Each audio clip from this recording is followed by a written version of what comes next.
কেউ গিরা পানিতে সাঁতার কাটবো, কেউ হাঁটু পানিতে সাঁতার কাটবো, কেউ কোমর পানিতে সাঁতার কাটবে, কেউ গলা পানিতে সাঁতার কাটবো। সেই দিন একদিন না, 2 দিন না, 50,000 বছর পানির মধ্যে দাঁড়ায় থাকবো। হাড্ডি থেকে গোশতগুলা মুরগির বাচ্চার মতন আলাদা হয়ে যাবে। গরম পানিতে মুরগি দিলে যেমন পাখাগুলো আলগা হয়ে যায়, এমন ভাবে গরম পানির কারণে আপনার গোশতগুলো হাড্ডি থেকে আলাদা হয়ে কঙ্কাল হয়ে যাবেন।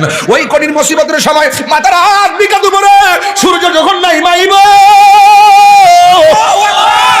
সেদিন কোনো ছায়া থাকবে না গো, আল্লাহর ছায়া বিনে কোনো ছায়া থাকবে না। সেই দিন সব মানুষ আল্লাহরে বলবে, আল্লাহ কখন তুমি মিজান টানাইবা, কখন তুমি ফুলসিরাত কায়েম করবা, কখন আমরা বিচারের প্রক্রিয়ায় পড়ব।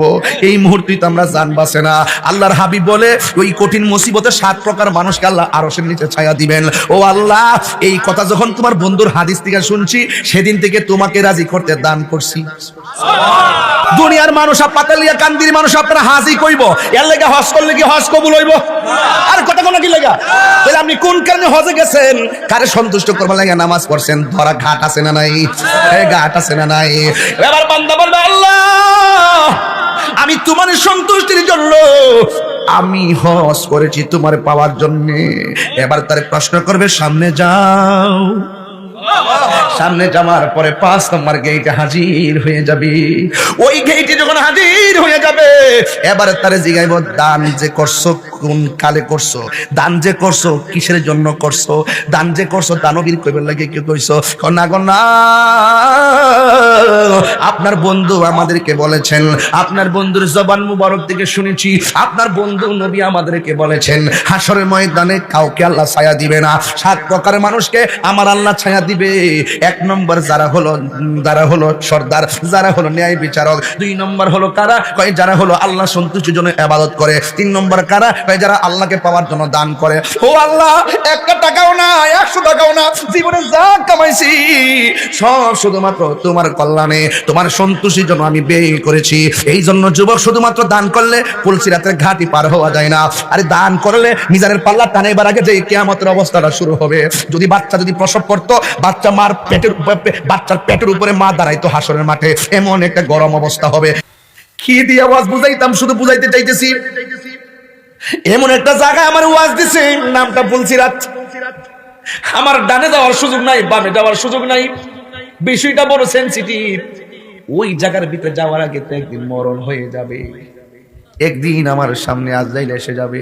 খাঁচার ভেতর অচিন পাখি কেমনে আসে যায়, খাঁচার ভেতর অচিন পাখি কেমনে আসে যায়, তারে ধরতে পারলে মন বেড়ি, তারে ধরতে পারলে মন বেড়ি দিতা, পাখির পায় কেমনে আসে যায়, খাঁচার ভেতর অচিন পাখি কেমনে আসে যায়। জোরে জোরে কি সুবহানাল্লাহ বলা যাবে না? বিষয়টা বড় সেনসিটিভ। মরণের ঘাট অতিক্রম করে হাসরের মাঠে উঠব। এরপরে পুলসিরাতে যাওয়ার আগে মিজানের পাল্লায় যাব। নেকির পাল্লা হালকা হয় না, বদের পাল্লা হালকা হয় আমি জানি না। জবান খুলে বলুন, জানে একজন, তিনি কে?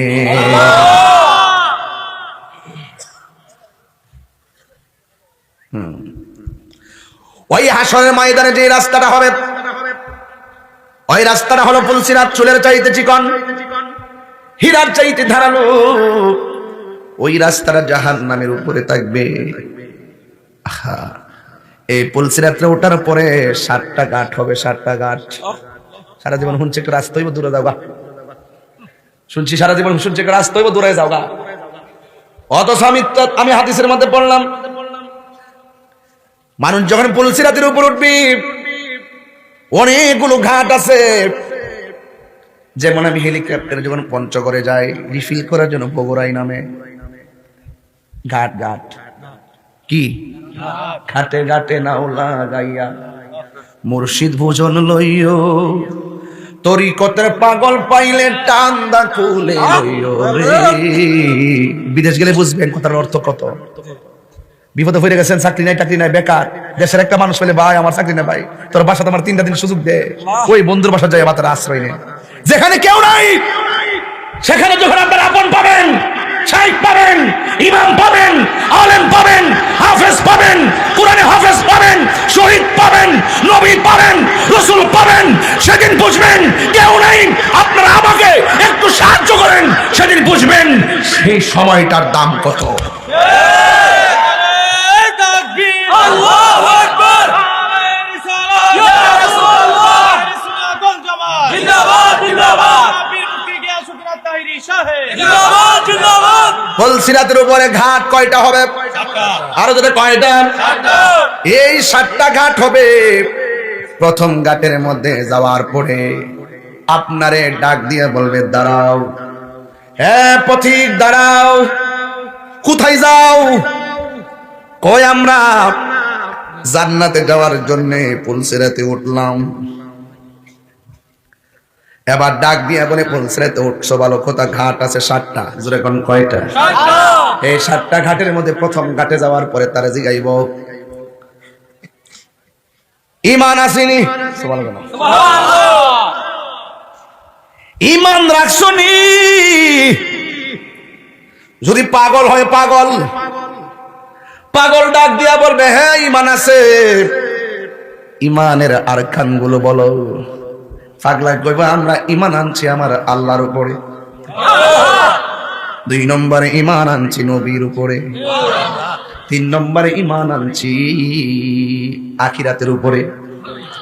4 নম্বরে ঈমান আনছি তাকদীরের উপরে। 5 নম্বরে ঈমান আনছি ফেরেশতাদের উপরে। ঈমান আনছি আসমানি কিতাব সমূহের উপরে। ঈমানটা যখন শুরু হয়ে গেল, এবার কয় সামনে যাও। সামনে যাওয়ার পরে তারা জিজ্ঞেস করবে হে পথিক দাঁড়াও, নামাজ আসেনি? সুবহানাল্লাহ কই না রে? ঠিক আছে তো? লাগছে তো? হ্যাঁ লাগছে তো ইনশাআল্লাহ। বুঝছেন কিন্তু সামনে কিন্তু গেছে, উত্তর কিন্তু একটা ঈমানে হইছে, সামনে কিন্তু গেছে। এবার স্ট্রাগল শুরু হয়ে গেছে। সামনে যাওয়ার পরে জিগাইব নামাজ আসেনি? আল্লাহু আকবার। যদি আমি আরেকটু গুছায়া বলি ওয়াজটা, যদি আরেকটু গুছায়া বলি, এই হাদিসের ভিতরে হয়তো হাদিসের ইবারতের অর্থটা তুলতে যায় ধারাবাহিকভাবে নামাজের কথা এখানে ওনারা উল্লেখ করেছেন, কিন্তু আমার গবেষণা আরেকটু সুন্দর করে করি। জিগাইব তোমার ওযু আসেনি? মারফা কইতেন না কি জিগাইব? ওযু আসেনি? ওযু আঙ্গুদেশের পোলাপান তো উযু করতে গেলে তাড়াতাড়ি উযু করে, হাতটা এইভাবে, বিশ্বাস করেন কিনা জানি না, এই গিরাটার উপরে পানি তুলে না কোন রকম, এই পর্যন্ত হাতটা তুলেও না, এই পর্যন্ত ধোয়া যায়, মুখটা ধয় নতি পর্যন্ত শুকনা থাকে, পাটা ভালো করে ধয়ও না, অথচ সে জানে না উযু না হলে নামাজ হইতো না। হ্যাঁ, এখন জিজ্ঞাসা করবে উযু আসেনি? ওযু সম্পর্কে তারা জিজ্ঞাসা করবে হে আমার পাতালিয়া কান্দির মা, ও হুমনার মা, ওযু কি জিনিস শুননা জান। জিগাইব ওযু আসেনি? ওযু সম্পর্কে তুমি কেমন খেয়াল ছিল? সে বলবে তখন আমি ওযু করতাম তারতিবের সাথে, আমি ওযু করার সময় আমার ওযুতে ছিল মহব্বত। এবার এখন ওযুতে মহব্বতটা কেমন হওয়া লাগবে বলে দিয়ে যায়।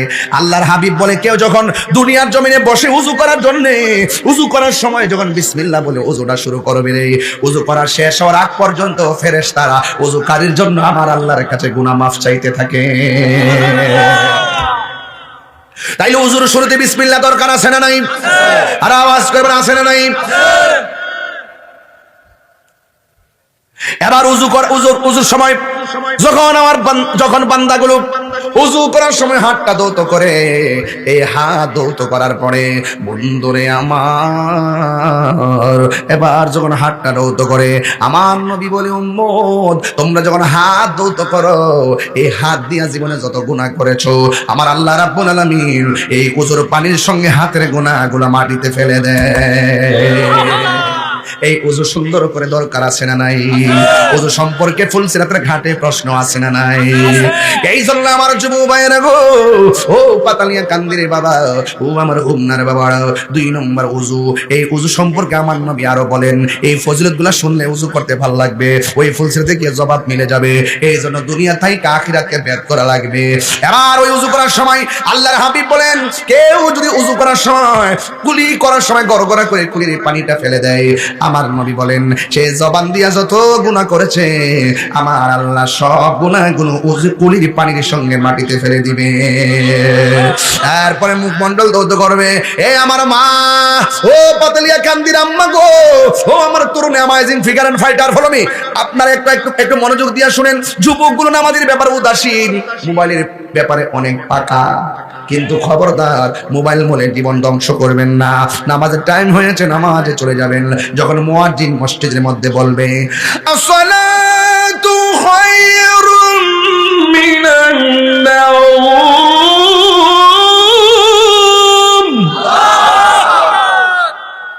আসসালাতু খায়রুম মিনান নাওম, এই আওয়াজটা যখন কানের মধ্যে আসবে, বান্দা কেমনে তুমি ঘুমে গেলা? কথা কোন ঠিক কিনা? এই আওয়াজ যখন আসছে তোমার কানের ভিতরে, মোবাইলটা চার্জে দিয়া ঘুমে যায়। সকাল 10টার পরে ঘুম থেকে উঠে খোদার গজব করব। আল্লাহ যদি চাইতো ফজরের টাইমে যেমনে ফজর না পড়ে ঘুমাইছো, যদি আল্লাহ ইচ্ছা করতো ঘুমের ঘরে ওঠার আগে আমার আল্লাহ প্যারালাইসিস বানায় দিতে পারতো। কথা বলেন ঠিক কিনা? আল্লাহ তোমারে বাঁচায় রাখছে।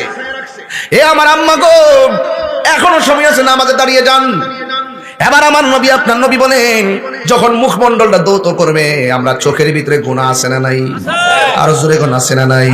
চোখ যে মনের কথা বলে, আমার আল্লাহ বলেন কুলিল মুমিনিনা ইয়াগুদ্দু মিন আবসারিহিম ওয়া ইয়াহফাজুনা ফুরুজাহুম।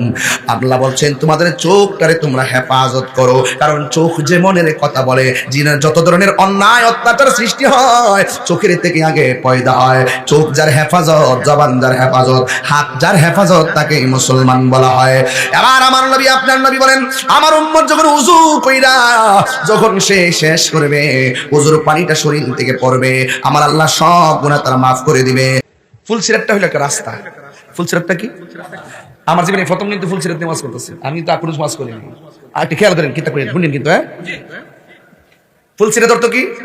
কথা কয় না, সারাদিন শুনছি ইডোই ফুলসিরাত ফুলসিরাত পারমো ফারমো। আর এটা শুনছি মাঝে মাঝে আমি কিছু ওয়াজ, চুলের সাইতে চিকন, হীরার চেয়ে দাঁড়। এর বাইরে আর কিতাব শুনছেন? জানেন কিছু? ওই জানবেন ফুট বানাইতেছেন একই বই। ফুলসিরাতটা হবে একটা রাস্তা। সুবহানাল্লাহ। চুলের চাইতে চিকন এমন রাস্তা যাবো কেমনে? দেখা যায় কিছু, এত চিকন রাস্তা দেখা যায়, আবার থাকবো অন্ধকারে। আল্লাহু আকবার। সর্বোচ্চ ওয়াজের ভিতরে এতটুকু শুনেছি, পানির উপরে যেমন করে ব্রিজ হয়, ব্রিজ কি হয়? পানির উপরে ব্রিজ হয়।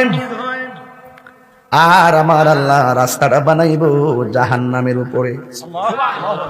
কিসের উপরে? ওয়াজ শুরু হয়ে গেল, পানির উপরে ব্রিজ হয়, কালভার্ট হয়। আমার আল্লাহ যে রাস্তাটা বানাবে, এই রাস্তাটা জাহান্নামের উপরে বানাবে। চুলের চাইতে, বলেন না, চুলের চাইতে, হীরার চাইতে ফর্সানা অন্ধকার। এই তো দলিল পেয়ে গেলাম। জাহান্নামের উপরে যদি ফুলসিরাতটা হয়, চুলের চাইতে চিকন হলে হিসাবে তো ওই জাহান্নামের আগুনের আলোতে রাস্তাটা দেখার কথা। দেখা যাবে না কেন? একটা মাত্র কারণ, জাহান্নামের আগুনটা দুধের চাইতে সাদা ছিল, জ্বলতে জ্বলতে লাল হয়ে গেছে। দুনিয়ার আগুন যতটুকু লাল, জাহান্নামের আগুনটা দুনিয়ার আগুনের চাইতে 70 গুণ লাল। লাল আগুন জ্বলতে জ্বলতে, এখন যদি প্রশ্ন করেন হুজুর জাহান্নামের আগুনের রং কি? জাহান্নামের বর্তমান আগুনের রং হলো কালো। ও হুজুর, জাহান্নামের আগুনের রং কালো। এই জন্য চুলের চাইতে চিকন, হীরার চাইতে দাঁড়ালো রাস্তাটা দেখবে না, একদম নিকষ অন্ধকার অন্ধকার অন্ধকার। আম্মা গো, ও আমার পাতালিয়া কান্দির মা, আমি হাসি দেখে মনে করেন কলজাটা সাত সাত করে হবে। কতগুলা ঘাট যে আছে মানুষের জীবনে, কবর, হাসর, মিজান, ফুলসিরাত, কত যে ভয়ঙ্কর। বিদেশ গেলে দেখবেন যারা লিবিয়া যায় দেখবেন ডাঙ্গি দেয়, নৌকার মধ্যে উঠে চুরি ফিরে যায়, ঘন্টার পর ঘন্টা নদীর থাকে সাগরে। ওই দিন দেখলাম অনেকগুলা মানুষ 40 জন একসাথে মারা গেল। একটা লোক বাচ্চাইছে, হ্যাঁ বর্ণনা দিছে কি জানেননি, যে আমরা ডিজেল পর্যন্ত তৃষ্ণার কারণে খাইছি, ডিজেল খাইয়া মারা গেছে। দুনিয়ার ঘাট যেমন করে এক কান্ট্রি থেকে আরেক কান্ট্রি গেলে কত ফর্মুলা, সব ফর্মুলা মানুষের জীবনের সঙ্গে ওতপ্রোত জড়িত। মরণের পরে অনেকগুলো ঘাট আছে, এর মধ্যে প্রথম মঞ্জিল হলো কবর, দ্বিতীয় মঞ্জিল হলো হাসরের মাঠ, তৃতীয় মঞ্জিল হলো মিজানের পাল্লা, চতুর্থ মঞ্জিল হলো ফুলসিরাত, এরপরে যাহা বেহেশত আর দুজকের প্রশ্ন। এই ঘাটগুলো মোকাবেলা দিতে যাইয়া আমার একটা ঘাটের মধ্যে আজকে ওয়াজ দিলেন, ওই ঘাটের নাম হলো ফুলসিরাত। ও আম্মা গো, ও হুমনার মা, রঙের গোড়া আর কত দৌড়াইবা, সুকেশটার ভিতরে কাপড় কিনতে কিনতে 100 200 300 কইরা সুকেশে জায়গা নাই, অথচ তুমি বলে গেছো তোমার জীবনের শেষ জামাটা হবে সাদা রঙের জামা। এই বেচারা একটু আগে কইছিল ওই জামার মধ্যে কোনো পকেট নাই, কোনো সেলাই নাই। কথা কোন ঠিক কিনা? আরে আমার আম্মার কাছেও তো আজরাইল আসবে, আমার বাবার কাছেও তো আজরাইল আসছে, আমার কাছেও তো আজরাইল আসবে। এমন কোন পোলাপান নাই, মুরব্বী আব্বা নাই, পাতাইল্লা কান্দি আজরাইলা থাবা খাইতো না। পা থাকবো জমিনে, মাথা থাকবো আসমানে, পাশে ভাই বসা থাকবে, পাশে বোন বসা থাকবে, দাদা বসা থাকবে, বন্ধু বসা থাকবে। ওমর ফারুক শোন কথা কইয়া যায়, কেউ কারো মরণের কষ্টের বাগ নিত না। বুঝে দান করছেন না, এই দানগুলো বাজান পাহাড় হইয়া দাঁড়ায় যাবো হাসরের মাঠে, আর কোন ফুজি নেই।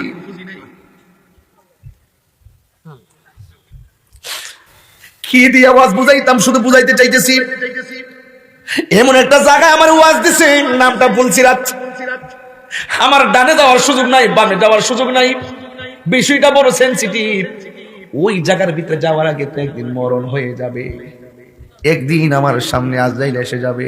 খাঁচার ভেতর অচিন পাখি কেমনে আসে যায়, খাঁচার ভেতর অচিন পাখি কেমনে আসে যায়, তারে ধরতে পারলে মন বেড়ি, তারে ধরতে পারলে মন বেড়ি দিতা, পাখির পায় কেমনে আসে যায়, খাঁচার ভেতর অচিন পাখি কেমনে আসে যায়। জোরে জোরে কি সুবহানাল্লাহ বলা যাবে না? বিষয়টা বড় সেনসিটিভ।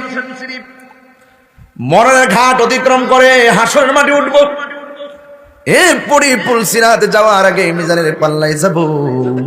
নেকির পাল্লা হালকা হয় না, বদের পাল্লা হালকা হয় আমি জানি না। জবান খুলে বলুন, জানে একজন, তিনি কে?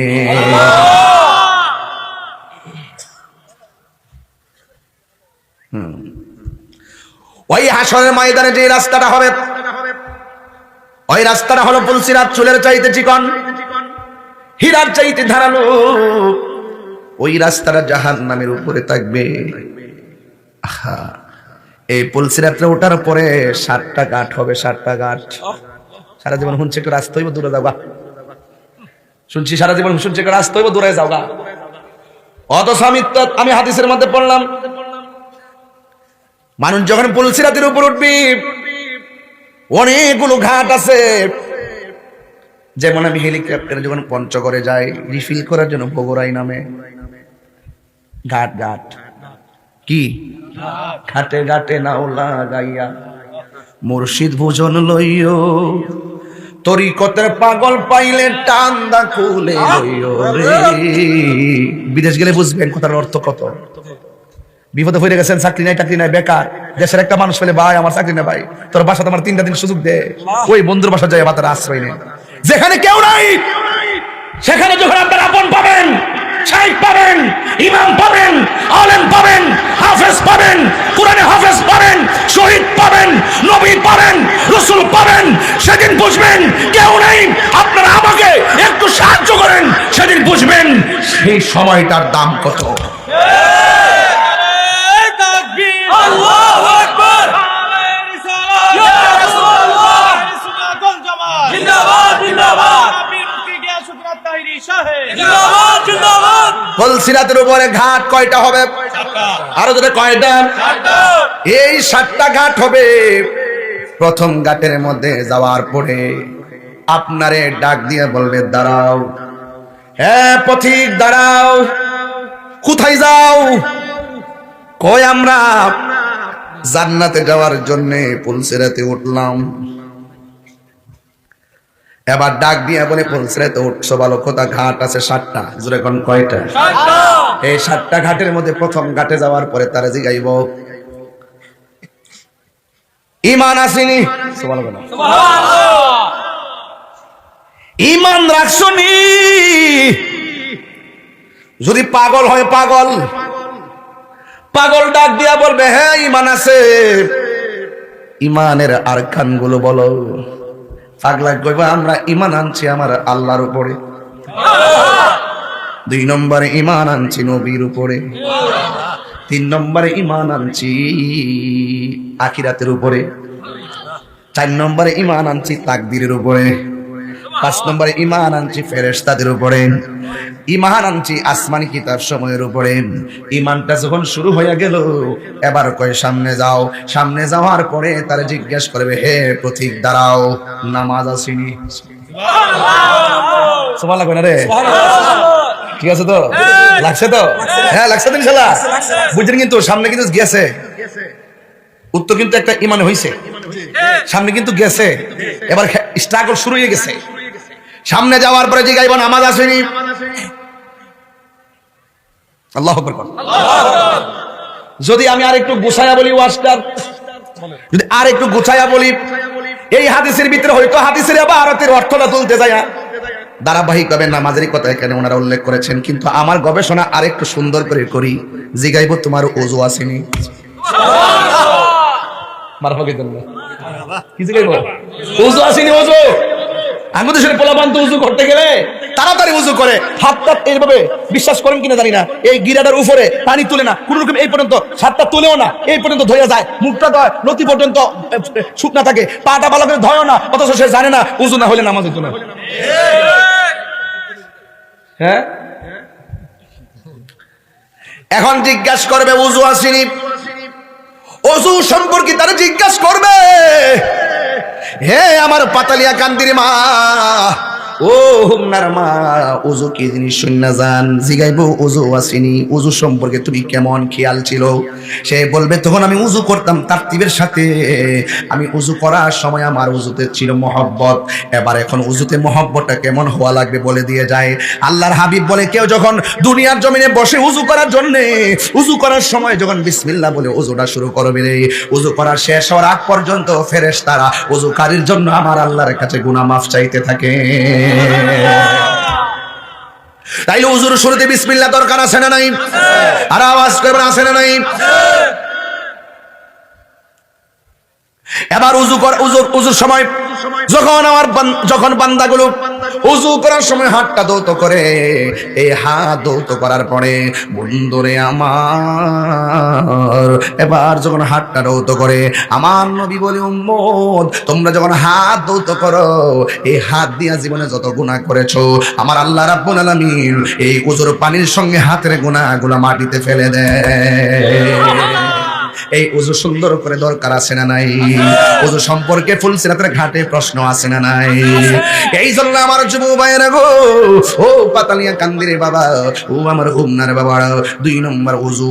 এই উযু সম্পর্কে আমার নবী আরো বলেন, এই ফজিলতগুলো শুনলে উযু করতে ভালো লাগবে, ওই ফুলসিরাতে গিয়ে জবাব মিলে যাবে। এই জন্য দুনিয়া থেকে আখিরাতকে ব্যাদ করা লাগবে। এবার ওই উযু করার সময় আল্লাহর হাবিব বলেন, কেউ যদি উযু করার সময় কুলি করার সময় গড়গড়া করে কুলির পানিটা ফেলে দেয়, আমার নবী বলেন সে জবান দিয়া যত গুনাহ করেছে আমার আল্লাহ সব গুনাহগুলো উযু কুলির পানির সঙ্গে মাটিতে ফেলে দিবে। তারপরে মুখমণ্ডল ধৌত করবে। এ আমার মা, ও পাতলিয়া কান্দির আম্মা গো, ও আমার তরুণ amazing figure and fighter follow me, আপনারা একটু মনোযোগ দিয়ে শুনেন। যুবকগুলো নামাজের ব্যাপারে উদাসীন, মোবাইলের ব্যাপারে অনেক পাকা, কিন্তু খবরদার মোবাইল মনে জীবন ধ্বংস করবেন না। নামাজের টাইম হয়েছে, নামাজে চলে যাবেন। যখন মুয়াজ্জিন মসজিদের মধ্যে বলবে আসসালাতু খায়রুম মিনান নাওম,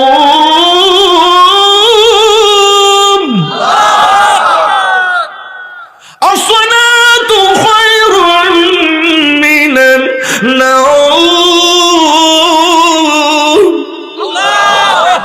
এই আওয়াজটা যখন কানের মধ্যে আসবে, বান্দা কেমনে তুমি ঘুমে গেলা? কথা কোন ঠিক কিনা? এই আওয়াজ যখন আসছে তোমার কানের ভিতরে, মোবাইলটা চার্জে দিয়া ঘুমে যায়। সকাল 10টার পরে ঘুম থেকে উঠে খোদার গজব করব। আল্লাহ যদি চাইতো ফজরের টাইমে যেমনে ফজর না পড়া ঘুমাইছো, যদি আল্লাহ ইচ্ছা করতো ঘুমের ঘরে ওঠার আগে আমার আল্লাহ প্যারালাইসিস বানাইয়া দিতে পারতো। কথা বলেন ঠিক কিনা? আল্লাহ তোমারে বাঁচায় রাখছে। এ আমার আম্মা গো, এখনো সময় আছে, নামাজে দাঁড়িয়ে যান। এবার আমার নবী, আপনার নবী বলেন, যখন মুখমণ্ডলটা দৌত করবে, আমরা চোখের ভিতরে গুনাহ আছে না নাই? আরো জোরে গুনাহ আছে না নাই?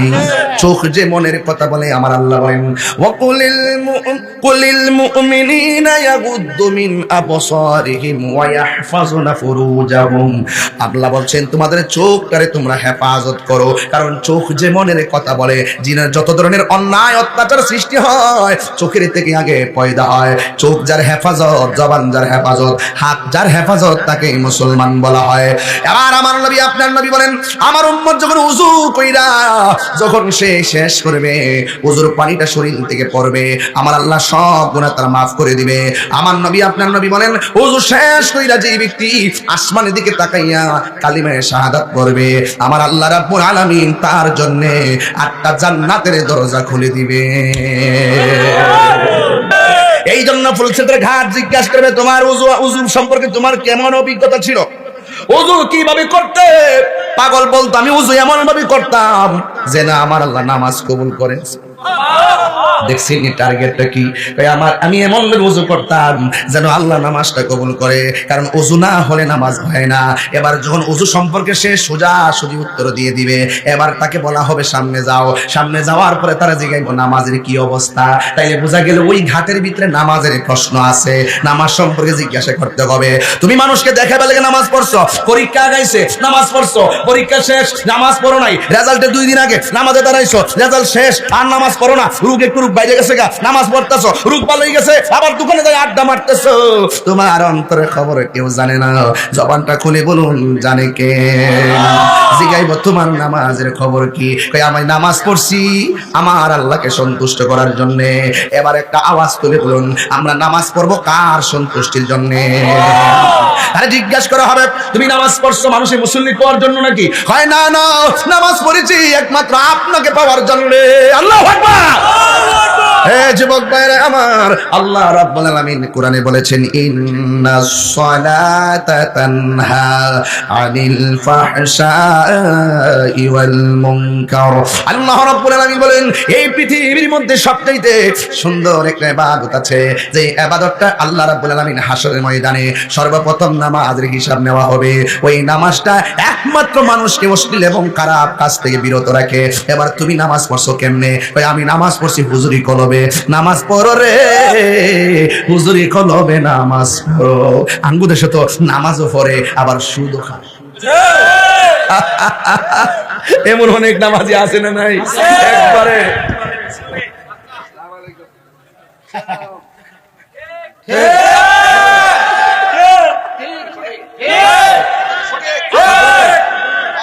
বেতন দেয় না, ইমাম সাহেবরে 500 টাকার জারি মারে অকরে ভাড়া আমাদের চলে গেছে। ইমাম সাহেব হইল সমাজের সবচাইতে বড় নেতা। এক বেটা ওই দিন কিছু ওয়াজ করতাম, হুজুর ওয়াজের মধ্যে রাজনীতি আলাপ করেন না। আমি কইলাম বাবা রে, কালেকশন করলো পাবলিক, বক্তা হইলাম আমি, আমরা স্টেজ সাজাইছি, আমরা লাইটিং লাগাইছি, দিন রাত পরিশ্রম করে লাগাইছি, আর আপনি আমাকে রাজনীতি আলাপ করেন না। আমিও তো একটা রাজনীতিবিদ, আমার মধ্যে আমি আমার কথা কইতাম নাকি কার কথা কইতাম? আমি মঞ্চের আরেকটা স্টেজ সাজাই কথা বলি না, আমনে লোকে কি তা কথা কইয়া পারু? গত 2 বছর গেছে একটা হুজুর সুদের ওয়াজ করছেন, বিশ্বাস করেন কিনা, মাইন্ড করে না যাই করেন, একটা লোক ডরে করে নাই। আর আমি সুদের ওয়াজ করতে করতে আব্বা না খাইছি, বেহেশতের টিকিট বেচতে আইছি, ওখানে আর আন্দোলন নাই, তেল গেছে ফুরাইয়া, ওখান দিয়ে কেউ কথা কয় না। পেট্রোল পাম্প, লাইনের পর লাইন, ওখানে শরিয়া আইনের কথা কয় না মৌলবীরা। ওখানে চেয়ার ফাইল আইছে না, সিলেকশনে আইছে তো বুঝে না, নতুন দেখে দেখে কথা কয়।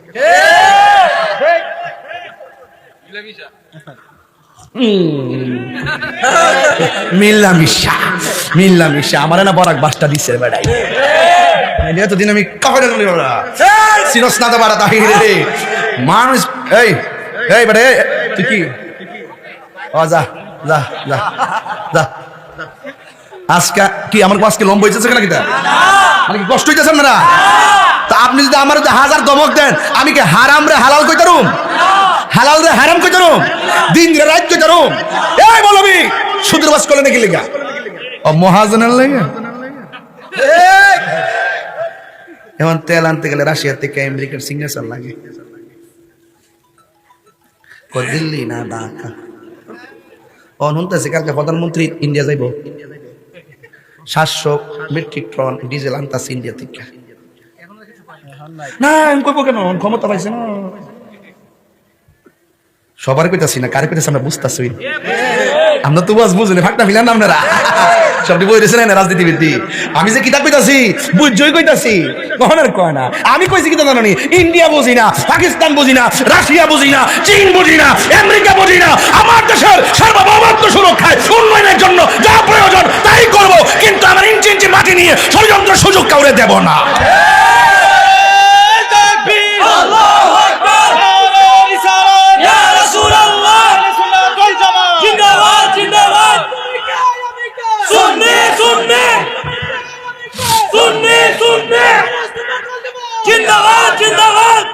আপনারা কি আমার সাথে রাগ করছেন? আমার কথা কি ঠিক আছে নি? মানে কথাটা সালে ফরসিনিও। আরে বাবা, রাজনীতিতে কূটনৈতিক অভিজ্ঞতা না থাকে রাষ্ট্র চালাবেন কেমনে? বর্ডারের রাষ্ট্রের সঙ্গে যুদ্ধ বাঁধা যায় না। এই পৃথিবীতে যত রাষ্ট্র ধ্বংস হয়েছে একমাত্র পাশাপাশি রাষ্ট্রের সঙ্গে যুদ্ধ করে শেষ হয়েছে, পার্শ্ববর্তী রাষ্ট্রের সাথে যুদ্ধ করা যায় না। বরং এটা করতে হবে সবাই মিলে একটা পক্ষের জয় করতে হবে। আমার দেশের মাটি, আমার দেশের অধিকার, আমার দেশকে বিক্রি করে, আমার দেশকে ধ্বংস করে, আমার দেশকে নস্যাৎ করে কাউকে বাবুগিরি খেলার সুযোগ দেব না। এটা ছিল রাজনীতি। ওই গুইরা গুইরা 53 বছর, ওই যে মতলিব বাবুটা হইসা নিছে, মিশে নিছে নাকি? এই আস্তে বন্ধ কর। ও মাইকের আমি মিশাল ছেড়েছি বুঝি আমেরিকা, মাথা নষ্ট। ভাগ্য বালা স্যানমান্টিনা নিতেছে না, নিলে বুঝ দিলে কেমনে মারে বুম করে আইলে। আর বাঙালি যে চালাক রে, ইতা সব কক্সবাজার যায় যে আলি সেলফি তুললে। এটা করোনা একবার বিশ্ব সব করোনা লকডাউন, খুব বাংলাদেশে করোনা মারাইস না বাবা, করোনা মানুষই করোনা বলিস।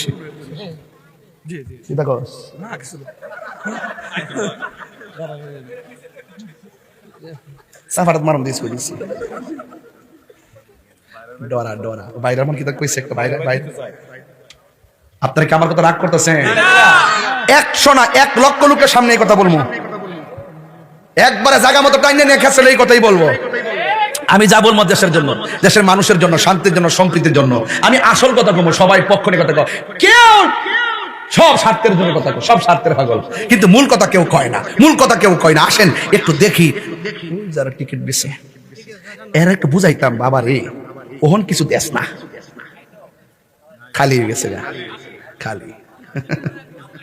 হ্যাঁ কইছে না বুঝি ওকর দিন মধ্যে এসে কই দিছি সব রিপিট রাখছে আমার কাছে ডাক কইছে না বলে আমি রাখছি না আমি ওয়াজ করি আমার প্রমাণ লাগতো না ফুল সিরাতে যাওয়ার লাগবো ফুল সিরাত আয়ো দেখা হইব ওখানে আমি যাইতে সামনে যেতে নামাজ নামাজ নামাজ পড়া দুজুকে যাইব কেউ অতলা গাট করে রাখছে আমাদের ডাইরেক্ট গেলাম ডাইরেক্ট চলতো না বাজান নামাজ পড়ো রে হুজুরি কলবে নামাজ পড়ো যেই নামাজে নবী নাই রে সেই নামাজ কেউ পড়ো না রে নামাজেই নামাজিকে সরল হতে আনতে পারে নামাজে প্রাণ দয়াল রে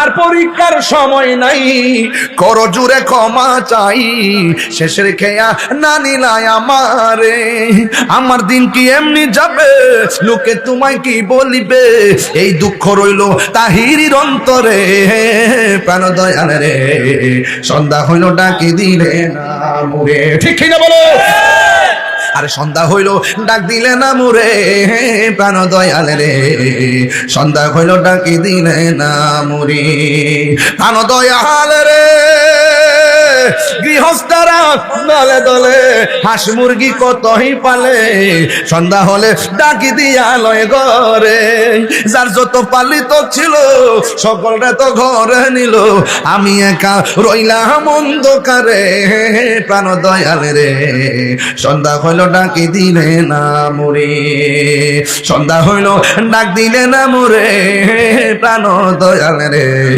সন্ধ্যা হইল ডাকি দিলে না মুরে একটা জবান বন্ধ রাখবেন না মহব্বতে মায়ার সুরে বলুন সুবহানাল্লাহ এবার জিগাইব দাঁড়াও নামাজের অবস্থা কি কয় নামাজ পড়ছি একমাত্র আমার রবকে সন্তুষ্ট করার জন্য এবার তারে বলবে তুমি সামনে যাও এই মন নামাজ আমরা চাই কি চাই না আবার নবী বলেন 5 ওয়াক্ত নামাজ যদি নিয়মিত পড়ে বান্দা সাধারণ বান্দা থেকে খাঁটি বান্দা হয় আর 5 ওয়াক্তের পাশাপাশি যারা আওয়াবিনের নামাজ পড়ে ইশরাকের নামাজ পড়ে চাশতের নামাজ পড়ে যারা বেশি বেশি নফল ইবাদত করে বান্দা থাকবে না এদেরকে আমার আল্লাহ বন্ধু বানাইয়া নিবে এরপরে নামাজ দিয়ে উত্তর সন্তোষজনক বলবে তোমরা সামনের কাটে যাও 3 গাছ শেষ হয়ে গেছে এবার ডাক দিয়া বলে সম্পদ দিছিল আমার আল্লাহ কয় হ দিছিল দেখছেন কই ধরছে কয় সম্পদ দিছিল নি দেওয়ার পরে যদি তো দেয় নাই রেকর্ড আছে না নাই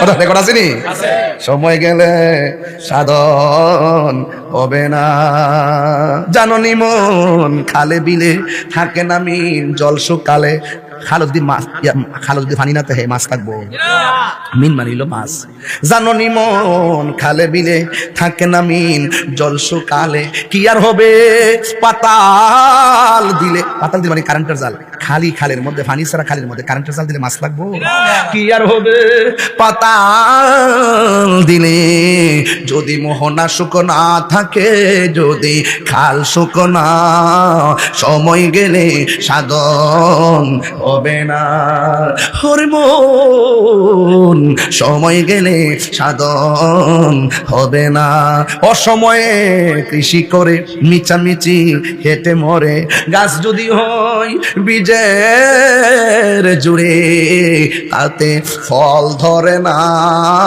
তাতে ফল ধরে না সময় গেলে সাধন হবে না দিন তাকিতে দিনের সাধন কেন করলি না কেন করলি না সময় গেলে সাধন হবে না দিছিল নি সম্পদ দিছিল হজ করছিল নি যদি কইতো না ধরানি কথা কথা কই বাঁচবে দেখেন কি কোন জায়গা ধরছে দেখেন কেসটা কেমনে ধরছে দেখেন কোন জায়গা দিয়ে ধরছে এই যে টাকা দিচ্ছেন না দান করছেন না কামে লাগবো একটু ফ্রাইতাছি এরপরে জিগাইব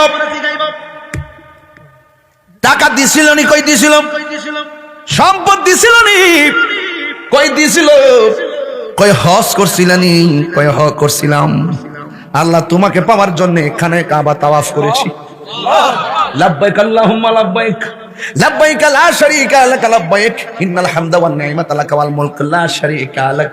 এইভাবে তোমাকে খুঁজেছি, তোমাকে তালাশ করেছি। আমি খানায় কাবা তাওয়াফ করেছি, সাফা মারওয়া সাই করেছি, আমি পাথর মেরেছি। তোমাকে পাওয়ার জন্য কত জায়গায় পাগলের বেশে সিলাইবিহীন কাপড় পইরা পইরা হেরামের কাপড় পইরা ঘুরছি। ও আল্লাহ, একমাত্র আমি হজ করছি তোমার সন্তুষ্টির জন্য। এখন বলুন তো, আল্লাহর সন্তুষ্টি নাকি দুনিয়ার মানুষ তারা হাজি কইব এই জন্য হজ করছে? আল্লাহ সে যেইভাবে হজ করুক না কেন, আমার আল্লাহর কাছে রেকর্ড আছে না না? ইন্নাল্লাহু আলিমুন বিযাতিস সুদূর। আমার আল্লাহ প্রত্যেকের মনের খবর জানে কি জানে না? কাফেলাতে কে যাও তুমি, কে যাও বে তোরি, সঙ্গে করে নাও গো আমায় একটু দয়া করি। সঙ্গে যদি না নাও মরি, গিয়ে মদিনাতে আমার সালাম পৌঁছে দিও, আমার সালাম পৌঁছে দিও। ও বিজির যায় মনে বড় আশা ছিল মদিনায়, মনে বড় আশা ছিল যাব মদিনা। সালাম দিতে চাননি আপনারা? সালাম আমি করব গিয়ে, সালাম গিয়ে নবীজির যায় মনে বড় আশা ছিল। আমার যুবক ভাইরা পাগল হয়ে যান। মদিনা মনে বড় আশা ছিল যাব দিনা। আরব সাগর পাহাড়ি দিব, সঙ্গে নাই মোর করি, পাখি নয়তো উড়ে যাব ডানাতে বর করি। আরব সাগর পাহাড়ি দিব, সঙ্গে নাই মোর তরি, পাখি নয়তো উড়ে যাব ডানাতে বর করি। আমার আশায় আছে সম্বল নাই, আশায় আছে সম্বল নাই, করি কি পাই মনে বড় আশা ছিল যাব মদিনায়, মনে বড় আশা ছিল যাব মদিনায়। জোরে জোরে কি আল্লাহু আকবার বলা যাবে না? দুনিয়ার মানুষ পাতালিয়া কান্দির মানুষ আপনারা হাজি কইব, এর লাগা হজ করলে কি হজ কবুল হইব? আর কথা কোন কি লাগা? তাহলে আপনি কোন কারণে হজে গেছেন? কারে সন্তুষ্ট করবার লাগা নামাজ পড়ছেন? ধরা ঘাট আছে না নাই? এই ঘাট আছে না নাই? এবার বান্দা বলবে, আল্লাহ আমি তোমার সন্তুষ্টির জন্য আমি হজ করেছি তোমার পাওয়ার জন্য। এবার তারে প্রশ্ন করবে, সামনে যাও। সামনে যাওয়ার পরে 5 নম্বর গেটে হাজির হয়ে যাবি। ওই গেটে যখন হাজির হয়ে যাবে, এবার তারে জিগাইব, দান যে করছো কোন কালে করছো, দান যে করছো কিসের জন্য করছো, দান যে করছো দানবীর কইবার লাগে কি কইছো? কন্যা কন্যা আপনার বন্ধু আমাদেরকে বলেছেন, আপনার বন্ধুর জবান মুবারক থেকে শুনেছি, আপনার বন্ধু নবী আমাদেরকে বলেছেন, হাসরের ময়দানে কাউকে আল্লাহ ছায়া দিবে না। 7 প্রকার মানুষকে আমার আল্লাহ ছায়া দিবে। 1 নম্বর যারা হলো সর্দার, যারা হলো ন্যায় বিচারক। 2 নম্বর হলো কারা? কয় যারা হলো আল্লাহ সন্তুষ্টির জন্য ইবাদত করে। 3 নম্বর কারা? কয় যারা আল্লাহকে পাওয়ার জন্য দান করে। ও আল্লাহ, 1 টাকাও না, 100 টাকাও না, জীবনে যা কামাইছি সব শুধুমাত্র তোমার কল্যাণে, তোমার সন্তুষ্টির জন্য আমি ব্যয় করেছি। এই জন্য যুবক, শুধুমাত্র দান করলে পুলসিরাতের ঘাটি পার হওয়া যায় না। আরে দান করলে মিজানের পাল্লা টানাইবার আগে যে কিয়ামতের অবস্থাটা শুরু হবে। যদি বাচ্চা যদি প্রসব করতো, বাচ্চার পেটের উপরে মা দাঁড়াইতো হাসরের মাঠে, এমন একটা গরম অবস্থা হবে। কেউ গিরা পানিতে সাঁতার কাটবো, কেউ হাঁটু পানিতে সাঁতার কাটবো, কেউ কোমর পানিতে সাঁতার কাটবে, কেউ গলা পানিতে সাঁতার কাটবো। সেই দিনে 1 দিন না 2 দিন না 50,000 বছর পানির মধ্যে দাঁড়িয়ে থাকবো। হাড্ডি থেকে গোশতগুলা মুরগির বাচ্চার মতন আলাদা হয়ে যাবে। গরম পানিতে মুরগি দিলে যেমন পাখাগুলো আলগা হয়ে যায়, এমন ভাবে গরম পানির কারণে আপনার গোশতগুলো হাড্ডি থেকে আলাদা হয়ে কঙ্কাল হয়ে যাবেন। ওই কঠিন মুসিবতের সময় মাথার 8 বিঘা উপরে সূর্য যখন নাই মাইব, সেদিন কোনো ছায়া থাকবে না গো। আল্লাহর ছায়া মানুষ আল্লাহরে বলবে, আল্লাহ কখন তুমি মিজান টানাইবা, কখন তুমি ফুলসিরাত কায়েম করবা, কখন আমরা বিচারের প্রক্রিয়ায় পড়ব। এই মুহূর্তে তো আমরা জান বাসে না। আল্লাহর হাবিব বলে ওই কঠিন মুসিবতে 7 প্রকার মানুষকে আল্লাহ আরশের নিচে ছায়া দিবেন। ও আল্লাহ, এই কথা যখন তোমার বন্ধুর হাদিস থেকে শুনছি, সেদিন থেকে তোমাকে রাজি করতে দান করছি। ও আল্লাহ, যখন এই কথা শুনছি, তোমার সন্তুষ্টির জন্য তোমার সম্পদ দেওয়া বিক্রি, ওয়া মিম্মা রাযাকনাহুম ইউনফিকুন, তোমার দেওয়া রিজিক আমি তোমার পথে ব্যয় করছি। এবার আল্লাহর পক্ষ থেকে আওয়াজ আসবে, সামনে যা। সামনে যাওয়ার পরে আবার তারে ধরবো। হক নিয়া কি করছো? হক হক মানুষের টিহাজে মাইরে খাইছো? কেউ বাসার রাস্তা আসেনি? মাইরা খাইছি, দলিলে তো আমরা রই, আর দলিলে তো আমার নামই আছে, আসেনি? CSRSBS কতিয়ান টতিয়ান দলিল টলিল জুড়ে লবিং কইরা মাইরা খাইয়া যে বইয়া রইছে।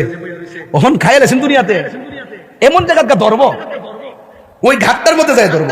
নিচে কি কথা, নিচে কি বুঝছি? ব্যাপারটা কত জটিল। আপনি পুলসিরাতটা কি সাধারণ কোনো বিষয়? এত কঠিন বিষয়, আর এমন কয়েকটা ঘাট সেটিং হবে, এই ঘাটের উত্তরটা দিতে না পারলে দুজব। আর এই যে এই মুহূর্তে একের পর এক যাইতেছে, ওই বান্দা ডাক দিয়ে বলবে, আল্লাহ আমরা পড়েছি একটা হকুল্লাহ আর একটা হকুল ইবাদ, একটা হলো আল্লাহর হক নামাজ রোজা হজ যাকাত, আর একটা হলো বান্দার হক। হক মাইরা খাইলে তোমার বন্ধু নবী বলছে আল্লাহ সব মাফ করে দিবে, কিন্তু 2 জনের গুনাহ আল্লাহ মাফ করবে না। 1 নম্বরে যারা আল্লাহর সঙ্গে শিরিক করে, 2 নম্বর যারা মানুষের হক মাইরা খায়। আমাদের দেশের ভিতরে অনেকে আল্লাহর সঙ্গে শিরিক করে, আছে না নাই? এখন আমি একটা কথা বলে দিয়া যায়, আমার দেশের মধ্যে মানুষ হক মাইরা খায়, আছে না নাই? বাপটা ভাইটা মারা যাওয়ার পরে বাতিজাগুলোর সঙ্গে অত্যাচার স্টিম রোলার চালায়, স্বামীটা মারা যাওয়ার পরে তার রেখে যাওয়া বাচ্চা তার বউয়ের সঙ্গে স্টিম রোলার চালায়, অথচ হক যেটা আছে ইলমুল ফারাইজের অনুযায়ী তার হক আদায় করে না। এই হক মাইরা খায় যারা দুনিয়ার জমিনে হক মাইরা খায়, ওই পুলসিরাতের ময়দানে গেলে আটকা পড়ে যাইবা।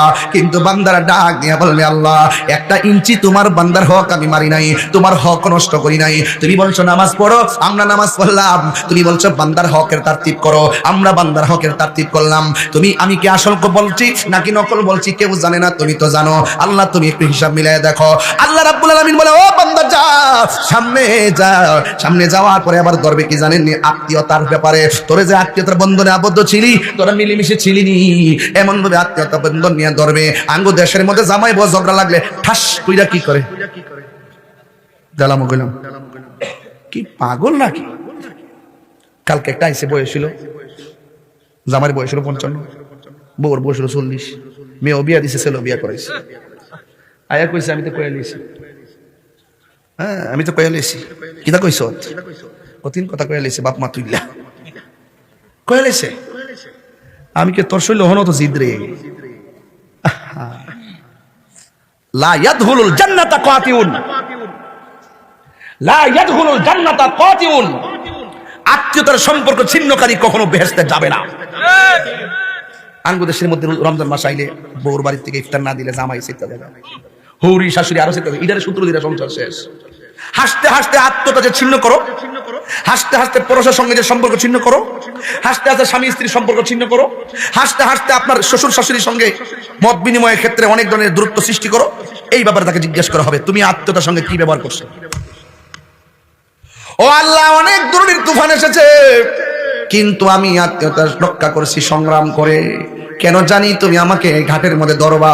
জীবনে কোনোদিন আত্মীয়তার সঙ্গে ছিন্ন হোক এমন কাজ আমি করি নাই। আপনারা জবান খুলে বলুন, এমন ঘটনা সমাজের মধ্যে ঘটে। চুন খসতে গেলে কি হয়ে যায়? একটা মুখের কথা সহ্য হয় না, একটা মুখের কথা সহ্য করতে পারে না। ছোটখাটো বিষয় নিয়ে এমন লাগা লাগে সম্পর্ক ছিন্ন হয়ে যায়। অথচ 3 দিনের বেশি কথা না বলা নিষেধ আছে। আমরা দেশে যুগ যুগ চলে যাই, কথা বলে না, স্বামী স্ত্রীও কথা বলে না, শাশুড়ি বউ কথা বলে না।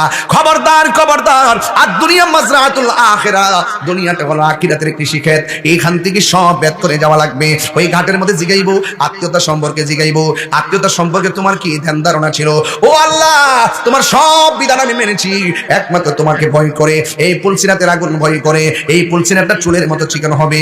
এই পথ দিয়ে পাড়ি দিতে দিতে প্রশ্নের উত্তর দেয়। কিন্তু খবরদার, আমার নবী আপনার নবী বলেন, যারা ইমানদার হবে এই পুলসিরাত চুলের মতো চিকন হবে না। এই দুনিয়াটা যত প্রশস্ত, এমন 70 গুণ বেশি প্রশস্ত হবে ইমানদারের জন্য পুলসিরাত।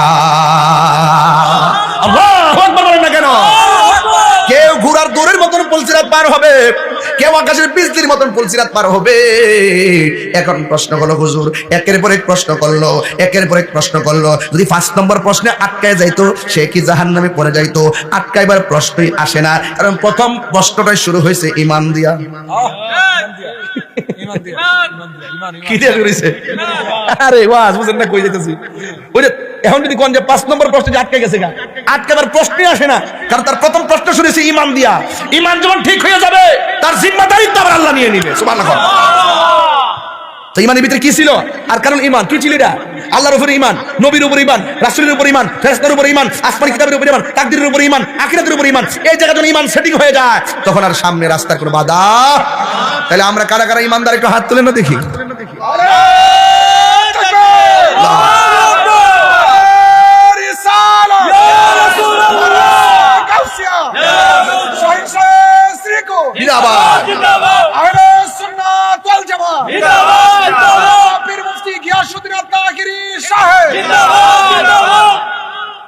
যদি ইমানের প্রশ্নে ধরা খায়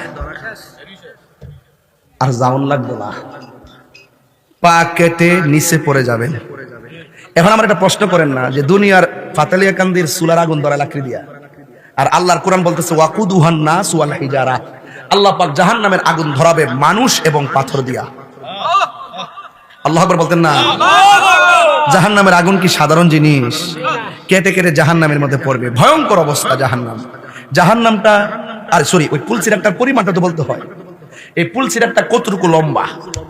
15,000 বছরের রাস্তা। না এটা তো আমরা বলে হাক্কার মতন, হ্যাঁ 15,000 বছরের রাস্তা হবে পুলসিরাত। এত বড় রাস্তাটা পাড়ি দিবে। যদি ইমানদার হতে পারেন তাহলে কি হবে দেখেন। ইমানদার হলে আকাশের বিজলি যেমনি দিয়ে আবার জায়গা, ইমানদার ঠিক এভাবে পুলসিরাতটা পার হইয়া জান্নাতে ঢুকে যাবে।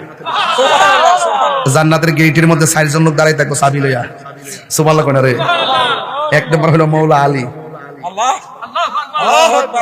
2 নম্বর হলো মা ফাতেমা, 3 নম্বর হলো ইমাম হাসান, 4 নম্বর হলো ইমাম হুসাইন, হলো মালিক, আর দাঁড়াই দিছে ফানজাতের আহলে বাইতের সদস্যরা। এই 5 জনের সঙ্গে গাদ্দারি করলে বেহেশত পাইতা না, এই 5 জনের সঙ্গে সম্পর্ক ভালো রাখলে বেহেশত আপনাকে ডাকবে। সুবহানাল্লাহ কইতেন কি লিখা? তাইলে আপনারা আমাদের সকলের উচিত ওই পুলসিরাতের পুলটাতে উঠার আগে ঈমান দরকার আছে না নাই? নামাজ দরকার, উযু দরকার আছে না নাই? নামাজ দরকার আছে না নাই? হজের দরকার আছে না নাই? দান করা দরকার আছে না নাই? আত্মীয়তা সম্পর্ক রক্ষা করা দরকার আছে না নাই? মানুষের হক সুরক্ষার দরকার আছে না নাই? এই 7টা জিনিস কি আমাদের জানা দরকার আছে না? কি আছেন না? তাহলে এই জন্য আজকে থেকে অনুরোধ করে বলুন, কারো হক মাইরা খায়েন না, খবরদার করে দিলাম। আল্লাহ বলছে, আল্লাহর হাবিব বলছেন 2টা গুনাহ আল্লাহ কখনো মাফ করতেন না। একটা হলো শিরকের গুনাহ, আর একটা হলো হক মাইরা খাওয়ান না গুনাহ। বান্দা যতক্ষণ মাফ করতো না ততক্ষণ আল্লাহ আপনারা মাফ করতো না। আর 2 নম্বর কথা হলো কোনো কিছু হইলেই বউ লোকের ঝগড়া লাগে আত্মীয়তা সম্পর্ক নষ্ট করেন না, আপনার শ্বশুরের সাথে সম্পর্ক নষ্ট করেন না, আপনার শাশুড়ির সাথে সম্পর্ক নষ্ট করেন না, আপনার চাচাদের সঙ্গে সম্পর্ক নষ্ট করেন না, রক্তের সঙ্গে বেইমানি করবেন না। চাচা ভাতিজা যারা আছে তাদের মিলেমিশে থাকবেন, কারণ এই আত্মীয়তা রক্ষার ব্যাপারে জিজ্ঞেস করা হবে তুমি রক্ষা করলা না কেন। একের পর এক যখন আপনার সাক্ষী আপনি দিতে পারবেন, দুনিয়া থেকে বেত্রে যাইতে পারবেন, পুলসিরাতটা পার হইতে পারবেন কিনা।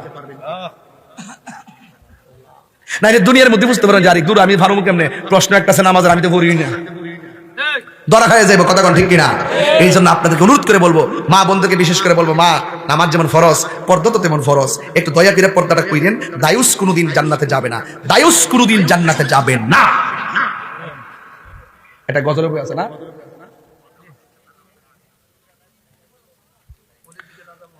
ও তোর পিছে পিছে ঘুরছে সমন, কোন দিন জানি হয় সমন জারি, দেখ না মন জাক মারি এই দুনিয়াদারি, ঠিক না? এই গজলের বইটা 50 টাকাতে নিয়ে যায়, আমার এক মুরিদে বিক্রি করে। একটু মহব্বতে একটু জিকির করবো, রাজি আছেন না নাই? এই আল্লাহ আল্লাহ জিকিরের মাধ্যমে আমরা পুলসিরাত পার হতে চাই কি চাই না? কারা কারা চান 2 হাত তুলে দেখান ইনশাআল্লাহ। নারে তাকবীর, আরো বড় করে বলুন নারে তাকবীর, নারে রিসালাত। এই হাত নামান, হাত নামান, দোয়া করে যাবেন না আপনারা?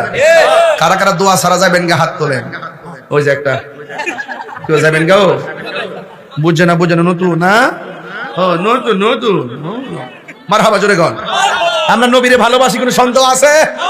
আমরা আল্লাহরে এক বলে জানি, কোনো সন্দেহ আছে?